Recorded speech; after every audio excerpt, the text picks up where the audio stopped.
Tribuners, bertemu lagi di Mom and Kids Tribun Pekanbaru. Bersama saya, Sestri Engla Sespita. Hari ini kita akan membahas tentang Pekan Menyusui Sedunia. Pekan Menyusui Sedunia di tahun ini diperingati di tengah-tengah pandemi virus corona.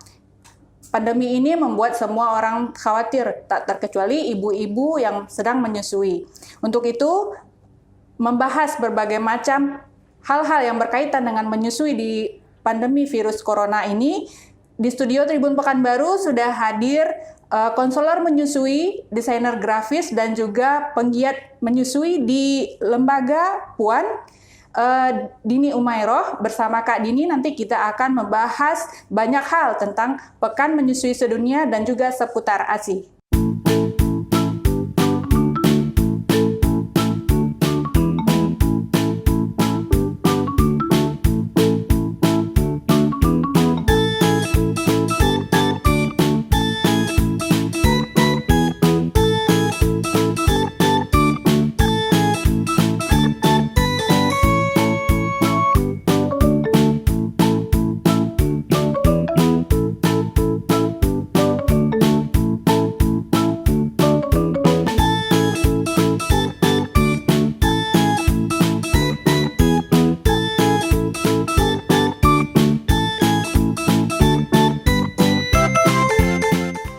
Baiklah Tribuners, di studio kita hari ini sudah hadir Kak Dini Umairoh. Kak Dini ini seorang konselor menyusui, desainer grafis, dan juga penggiat ASI dari lembaga Puan. Terima kasih Kak Dini sudah hadir di studio Tribun Pekanbaru. Ya, sama-sama Mbak Sestri. Gimana Mbak, sehat nih? Alhamdulillah. Nah, nih Kak Dini, kan di tanggal 1 sampai 7 Agustus ini kan diperingati sebagai Pekan Menyusui Sedunia. Nah, sebenarnya apa sih Kak ini Pekan Menyusui Sedunia itu? Jadi gini, kita bicarakan sejarahnya sedikit ya. Jadi Pekan Menyusui Sedunia ini terbentuk pertama kali tahun 1990 itu oleh WHO dan UNICEF. Tujuannya diselenggarakan Pekan Menyusui Sedunia ini yang paling pertama itu yaitu untuk menggalakkan dan menyadarkan kepada masyarakat luas bahwa pemberian air susu ibu itu sangat penting. Kemudian yang kedua itu yaitu untuk membantu dan mendukung ibu-ibu yang menyusui di seluruh dunia. Oh, jadi itu sebenarnya awalnya kenapa tercetus Pekan Menyusui Sedunia nih Kak. Betul. Ini kan tahun sekarang nih Kak, tahun 2020 ini kan kita lagi memerangi pandemi virus corona nih, otomatis Pekan Menyusui Sedunia ini juga diperingati di tengah-tengah pandemi. Ini gimana nih Kak, kekhawatiran? Pasti banyak dong ibu-ibu menyusui yang khawatir dengan pandemi ini. Itu emang untuk ibu menyusui sendiri ada pengaruhnya nggak Kak? Atau seberapa beresiko ibu-ibu menyusui bisa tertular virus ini Kak? Oke, jadi tahun ini tema kita kebetulan yaitu dukung ibu menyusui untuk sehatkan bumi. Nah, dari pemerintah kita itu menggalakkan kepada masyarakat Indonesia baik non-nakes maupun nakes untuk sama-sama berkontribusi mendukung ibu menyusui dalam bentuk apapun sehingga kegiatan ini, program-program yang sudah digalakkan oleh pemerintah kita itu sukses. Nah, karena kita pada tahun ini itu sedang berada di tengah masa pandemi yang memang benar sangat mengkhawatirkan ya. Terus bagaimana tadi soal ibu menyusui. Nah, kebetulan itu memang terakhir sekali untuk info yang terupdate-nya itu memang ada penelitian di Jerman bahwa ada ditemukan COVID itu sendiri di dalam ASI, tapi belum ada penelitian yang mutakhir yang terbaru itu tentang ASI bisa menularkan COVID kepada bayi. Jadi sementara belum ya? Belum ada, betul. Tapi ada penelitiannya bahwa ASI ditemukan di dalam COVID ditemukan di dalam ASI. Itu dilakukan di Jerman kepada ibu yang dinyatakan positif COVID. Nah, tapi itu tadi ditegaskan bahwa karena tidak ada penelitian yang mutakhir yang terbaru bahwa COVID bisa menularkan lewat ASI. Bisa ditularkan lewat ASI kepada bayi, maka kita tetap mensupport ibu-ibu untuk terus tetap menyusui bayinya. Tentunya dengan menerapkan protokol kesehatan yang sudah diberikan oleh pemerintah Ada panduan khusus nggak Kak buat ibu-ibu yang menyusui di tengah pandemi? Kalau biasa kan entah mau kemana-mana masih bisa gitu kan. Kalau sekarang gimana Kak? Kalau sekarang itu WHO terus Kemenkes juga sama IDAI itu udah keluarin panduan khususnya.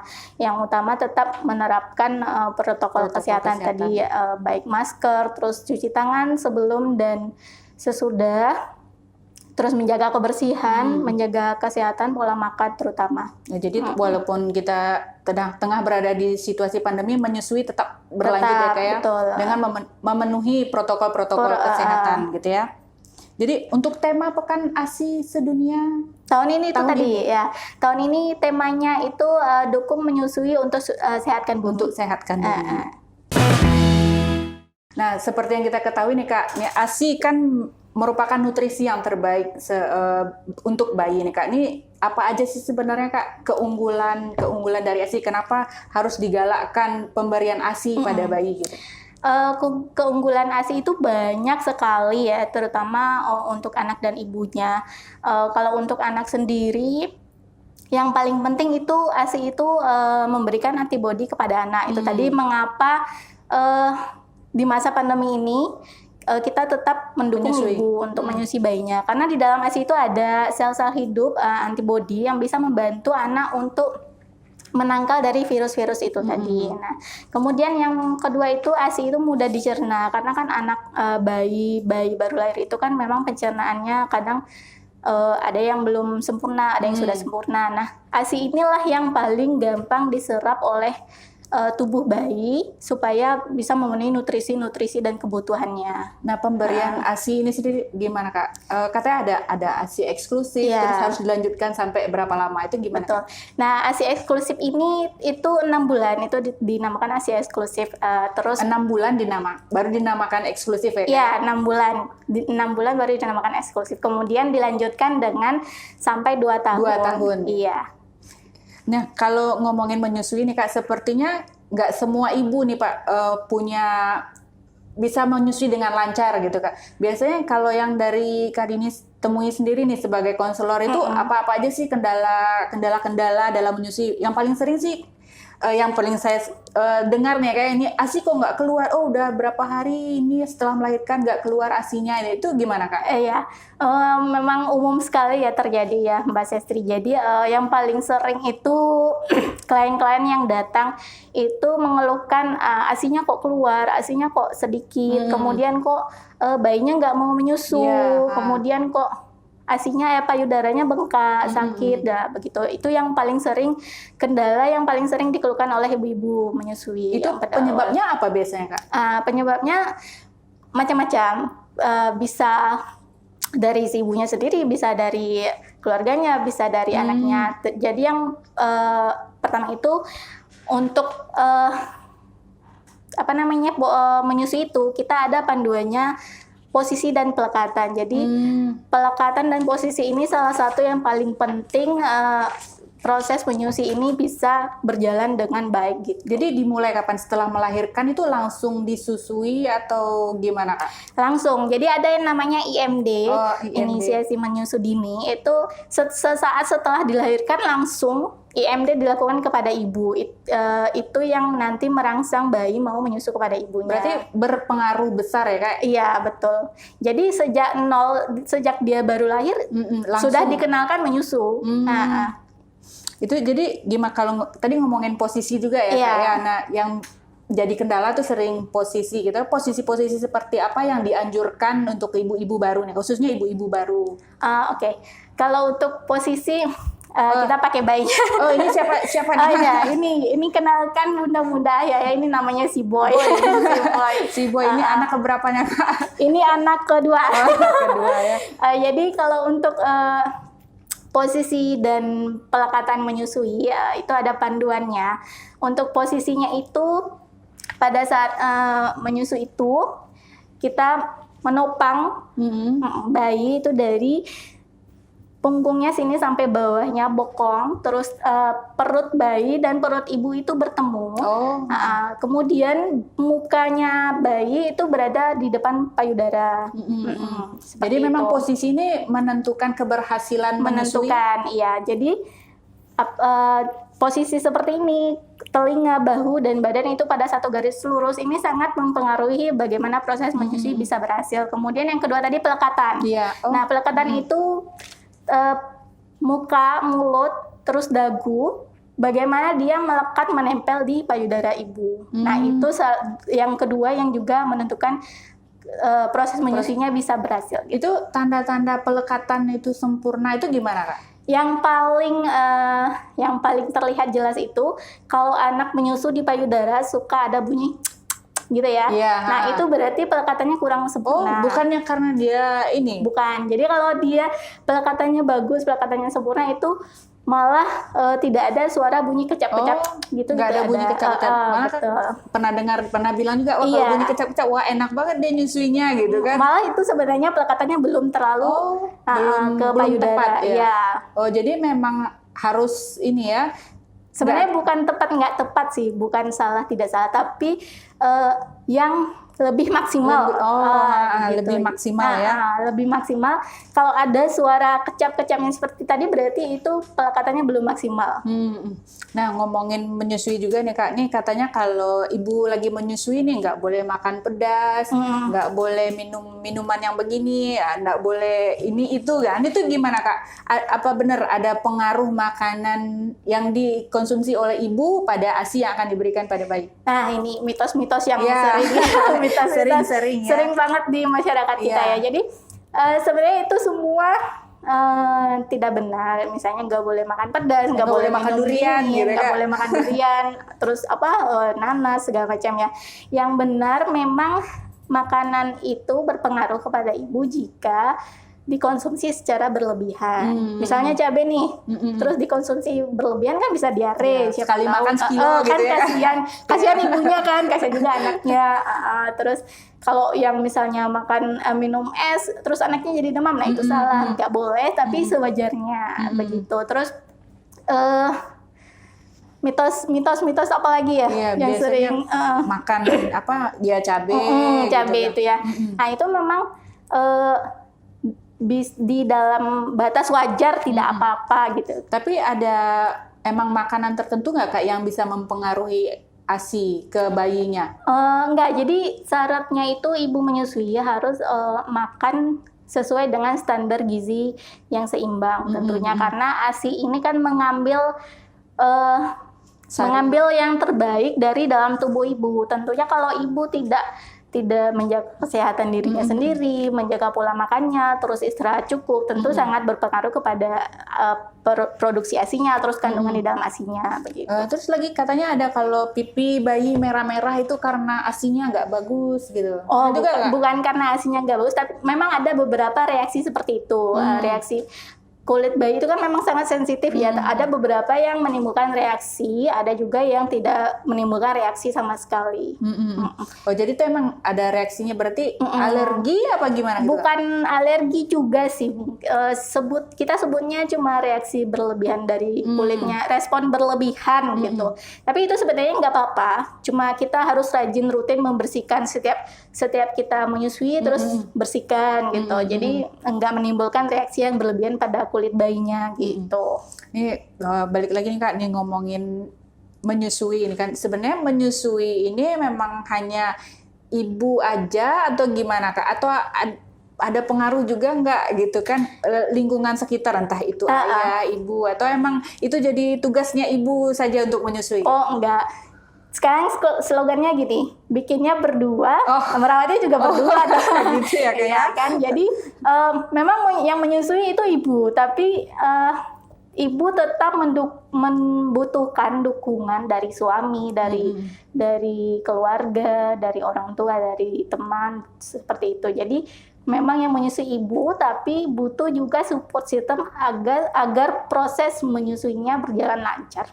Itu gimana bentuk dukungannya biasanya? Dukungnya ya macam-macam. Yang paling sederhana aja, misalnya suami, ayahnya, ibu capek nih ya, mau istirahat sebentar. Terus ayahnya pijitin gitu ya. Atau ayahnya yang ngomong adiknya. Nah itu salah satu bentuk sederhana dukungan untuk ibu menyusui. Gitu. Kalau kunci keberhasilan itu sebenarnya tadi kita udah bahas tentang proses awal menyusui. Jadi dari setelah melahirkan sedini mungkin harus IMD gitu kan, proses pelekatan itu sebenarnya jadi kunci utama dari keberhasilan seorang ibu untuk berhasil menyusui itu apa Kak? Kunci yang paling penting adalah ibunya harus bahagia. Oh, bahagia Kak. Simple ya. Simple Ibu banget harus ya, Kak. bahagia karena ketika hamil, ketika menyusui itu kan hormon berubah drastis. Hormon menyusui beda, hormon pada saat setelah melahirkan beda, hormon pada saat hamil pun berbeda. Dan ketika proses persalinan terjadi, hormon ini berubah drastis. Nah, untuk supaya dapat proses menyusui ini berhasil, itu yang salah satunya harus kita jaga mood ibunya. Mood ibunya. Kalau ibunya tidak bahagia, stres, tertekan, itu bisa menyebabkan produksi ASI tidak lancar. Jadi emang simple banget gitu ya kan kunci menyusui. Iya, bunda-bunda harus bahagia, ayah harus buat bundanya bahagia. Emang harus bahagia kan untuk bisa produksi ASI lancar gitu, menyusuinya juga bisa maksimal gitu. Betul, ya Kak. Itu yang pertama. Yang kedua, jangan lupa untuk membekali diri sendiri dengan mengedukasi diri sendiri dari masa kehamilan dilanjutkan dengan setelah masa persalinan, itu juga penting. Nah, ngomongin membekali diri nih Kak, untuk ibu-ibu baru mungkin perlu tahu juga nih Kak, nih gimana caranya bisa mendapatkan informasi tentang, mungkin perlu edukasi juga kemana bisa dicari, atau nanti mau pengen konseling gitu tentang proses menyusui yang mungkin ada kendala ini itu gitu Kak, kemana Kak? Kalau di Pekanbaru sendiri kita banyak sekali tenaga-tenaga kesehatan yang sudah konselor ya Mbak Sestri. Dokter anak, bidan, perawat itu sudah mudah kita temukan di Pekanbaru. Nah, untuk yang lainnya selain tenaga kesehatan, kita ada komunitas-komunitas penggiat ASI. Kemudian kita ada bidan-bidan yang membuka klinik sendiri, dokter-dokter yang membuka klinik sendiri. Itu ada salah satunya komunitas lembaga Puan, terus kemudian ada klinik tumbuh kembang anak, itu dokter punya. Terus kemudian ada juga klinik laktasi Umifa namanya. Oh gitu. Jadi kalau memang ada kesulitan nggak bisa ketemu sama konselor secara pribadi, mungkin ada lembaga-lembaga dan komunitas-komunitas yang bisa dicari gitu. Betul, ya terutama yang sudah menjadi konselor. Jadi memang kalau kayak tadi apa lembaga Puan ya Pak ya? Puan itu kepanjangannya apa Kak? Puan ini kepanjangannya Perempuan untuk ASI dan Anak. Jadi lembaga yang memang bergerak, lembaga non-profit yang memang bergerak di ibu dan anak untuk mendukung, membantu, mensukseskan proses ibu menyusui dan memaksimalkan tumbuh kembang anak. Jadi bisa konseling juga, bisa tanya-tanya segala macam tentang menyusui. Gitu. Jadi Puan sendiri punya berbagai program, salah satunya home visit, terus kelas edukasi, pelatihan-pelatihan seperti itu. Di mana bisa dapat informasi tentang Puan? Bisa kunjungi Instagram Puan. Ada Instagramnya. Ada Instagramnya, Puan Official. Kemudian bisa lihat juga di YouTube kita Puan Official. Oh, di sana lengkap informasinya Kak. Jadi kalau ada kendala-kendala buat ibu-ibu yang lagi menyusui atau ibu-ibu baru, bisa banyak media ya banyak yang bisa dimanfaatkan. Iya, kita juga bisa bergabung jadi membernya Puan. Nanti di Instagramnya Puan, bunda-bunda ayah-ayah juga bisa dapatkan linknya untuk pendaftaran sebagai member. Ya, selain langsung bisa ke dokter, ke konselor, juga ada komunitas dan lembaga yang bisa membantu. Oke, sip.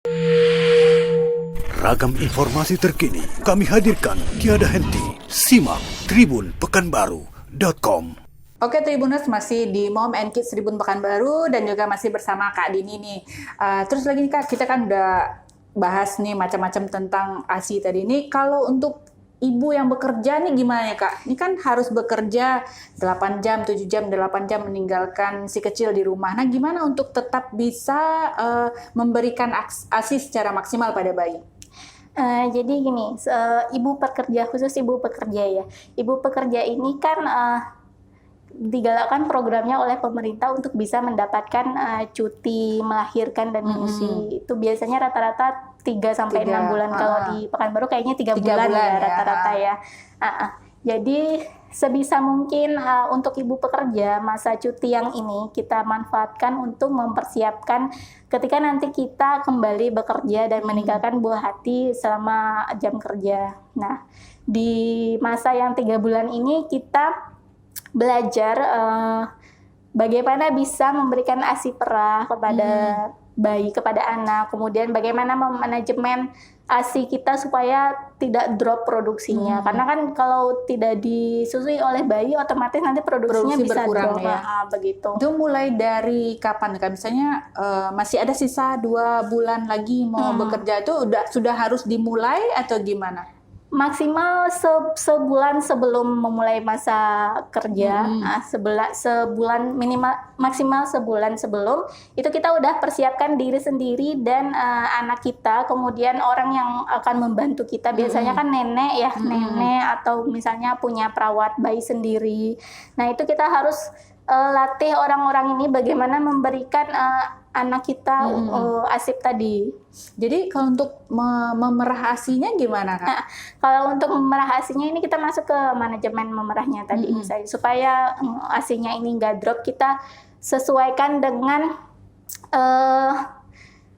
jam menyusunya. Jadi gitu. Jadi bayi ini kan dari lahir itu dia bisa menyusu 10 sampai 12 kali dalam kurun waktu 24 jam. Nah, itu juga kita sesuaikan ketika untuk mempersiapkan ASI perah untuk ditinggal untuk anaknya itu juga. Jadi walaupun nanti anaknya tidak menyusu, kita tetap perah. Nah, kemudian jika untuk kita simpan ketika ditinggal nanti. Nah, itu bisa kita gunakan metode-metode untuk meningkatkan produksi ASI supaya ASINya yang ditinggalkan bisa lebih banyak. Ya, jadi misalnya kalau biasanya bayinya menyusui setiap 2 jam sekali atau 3 jam sekali, berarti kita tetap harus memerahnya sesuai bisa di antara jeda itu, misalnya bayinya menyusui 3 jam sekali. Nah, kita bisa perah di antara sesi menyusui itu untuk mendapatkan stok-stok penyimpanan ASINya. Nah, terus menyimpannya ini nih Kak, ini mesti di freezer kah atau cukup di kulkas bawah aja kah, atau gimana Kak? Nah, untuk penyimpanannya itu dianjurkan kita menggunakan botol kaca, tapi kalau tidak ada media penyimpanan plastik pun tidak apa-apa. Nah, untuk penyimpanannya ini bisa di kulkas, bisa di freezer, bisa. Cuma masing-masing memang berbeda ya masa penyimpanannya. Oh, gimana? Berapa lama tuh Kak? Masa penyimpanannya? Kalau untuk di suhu ruangan kayak gini, nah itu maksimal 6 jam harus dihabiskan. Nah, kalau untuk suhu kulkas biasa itu 2 sampai 3 jam masih bisa. Kalau untuk yang di bawah itu 3 sampai 8 hari, kulkas 1 pintu. Kulkas di bawah ya Kak ya? Iya, di bawah, kulkas 1 pintu. Tapi kalau kulkas 1 pintu di freezernya itu masih bisa lebih tahan lama lagi. Nah, kalau misalnya kulkas 2 pintu, terus kita simpannya di freezer, itu bisa 3 bulan dengan suhu kecil dari 17 derajat Celcius. Berarti suhunya juga harus stabil gitu ya? Suhunya juga harus stabil. Kan ada kulkas khusus penyimpanan ASI, ada juga kulkas, tapi rata-rata kita bisa satuin aja sih dengan kulkas yang ada di rumah kan. Nah, kalau disatuin kan otomatis kita sering buka tutup kan. Nah, itu maksimal kita simpan 3 sampai 6 bulan aja. Nanti kalau ASI perah itu Kak, kan sudah kita perah, kita simpan, kita mau menggunakan lagi tuh gimana caranya Kak? Bisa, jadi kita sistemnya untuk menggunakan itu adalah mengambil yang paling fresh. Nah, mana yang paling terakhir kita perah itulah yang kita keluar. Kita keluar duluan gitu, itu yang dipakai duluan. Iya, bukan yang paling pertama kita perah. Jadi misalnya Mbak Sesri memerah di minggu pertama bulan Agustus, itu menjadi stok. Kemudian ada lagi memerah di minggu terakhir bulan Agustus. Nah, yang pertama kali kita gunakan adalah yang di minggu terakhir bulan Agustus. Oh, di minggu terakhir. Betul. Oh, bukan yang di bukan yang di minggu pertama bulan Agustus, karena bayi ini setiap hari itu kebutuhannya berubah-berubah dan produksi ASI itu diproduksi sesuai dengan kebutuhan bayinya. Itu sebabnya kita mengambil yang jaraknya terdekat dengan usia bayi kita. Kalau bersisa Kak, yang sudah ASI perah yang sudah bersisa masih bisa kita simpan lagi? Nggak bisa. Oh, berarti emang langsung Harus dihabiskan sebaiknya. Oh, langsung Langsung dihabiskan. Jadi kalau bisa untuk memerah ini kita simpannya untuk 1 kali sesi menyusui supaya pada saat kita gunakan kembali itu langsung habis. Langsung habis ya. Iya. Jadi nggak boleh masih sisa. Oh, sayang nih gitu. Merahnya udah susah. Iya, nggak bisa. Nggak bisa ya. Iya, Tetap nggak bisa. Jadi harus langsung dihabiskan. Berarti kalau bersisa ya dibuang gitu ya. Buang. Sayang sekali ya. Iya, sayang sekali. Padahal memerahnya udah memerahnya berkeringat udah gitu. Perjuangan ya, malah si boy lagi. Aduh, si boy matanya ketutupan. Ya, berarti emang harus langsung dihabiskan. Iya, harus langsung dihabiskan. Nah, tadi dari awal udah disebutkan juga ya Kak, kalau menyusui dilanjutkan setelah ASI eksklusif dilanjutkan sampai 2 tahun. Nah, proses berpisah atau menyapih itu gimana gitu? Kayaknya bakal lebih banyak dramanya. Sebenarnya ada kuncinya supaya tidak terjadi drama proses menyapih. Nah, banyak ya ibu-ibu, bunda-bunda ini suka ngakalin misalnya pakai apa ya, tuh lipstick gitu. Lipstick kopi gitu. Kita pakai yang menyapih, proses menyapih dengan penuh cinta aja bunda-bunda ya. Jadi sebenarnya proses menyapih itu Mbak Sesri sudah terjadi ketika anak memulai makan pada saat usia 6 bulan. Nah, itu proses menyapih pertama kali. Cuma kita nggak sadar ya. Itulah proses menyapih itu disebut sebagai proses pengalihan dari air susu ibu kepada makanan padat. Nah, itu tadi dari 6 bulan. Nah, pelan-pelan terus kemudian kita sounding juga kepada anak kita tentang proses menyapih itu. Jadi nanti ketika pada saatnya kita mau menyapih, entah itu di usia 2 tahun, entah di usia 2 tahun setengah, anak bisa menerima. Berarti boleh ya lewat dari 2 tahun? Boleh. Masih boleh disusui? Boleh, tidak ada masalah. Nggak ada masalah ya? Kalau rekomendasi agama kita memang 2 tahun ya, ada agama dari 2 tahun. Kemudian kalau dari WHO itu bisa 3 tahun, tidak apa-apa. Tidak apa-apa ya. Oh ya Kak, mungkin ada yang ketinggalan nih Kak dari tadi soal ASI perah tadi ini. Sebelum dikonsumsi katanya harus dihangatkan. Nah, itu gimana caranya Kak? Apakah itu tidak akan merusak dari kandungan ASI? Ya. Proses penyajian ya, proses penyajian. Jadi bunda-bunda ayah-ayah kalau misalnya sudah menyimpan ASI perah kemudian ingin digunakan kembali, kita mencairkannya itu bertahap, perubahan suhunya itu bertahap. Jadi misalnya kita simpan dari beku di freezer.